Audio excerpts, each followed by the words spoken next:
you messed up, baby. You messed up big time.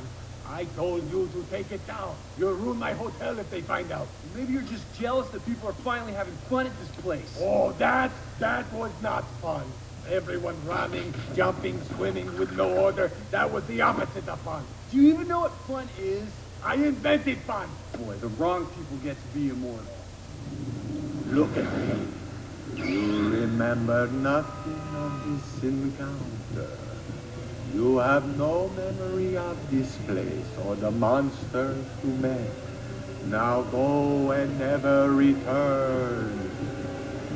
Wait, never return to the hotel? What? You were supposed to forget the hotel. I just used my powers to erase your memory. I looked straight into your eyes. Huh. Oh, maybe it's the contact lens. The what? These little plastic doodads that help me see better. Here, let me just try and get them out real quick. Oh, that is the most disgusting thing I've ever seen. Almost got it. Stop doing that. Let's stop doing that. Fingers away from the eyeballs. Enough. Listen to me. You are never to return here.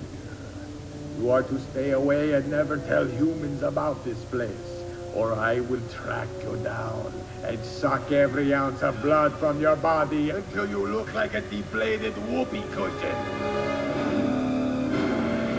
Be gone.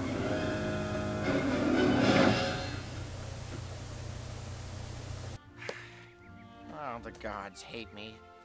It could have been so great. Dude ruined everything. Sucked my blood. I should have just said, I'm staying, old man. Give him a Bruce Lee kick. Boom! Right in the... Oh my god! Dracula, please don't kill me. I'm leaving. Oh. No, Mavis, I can't. I have to leave. You sure? It'll be fun. Okay.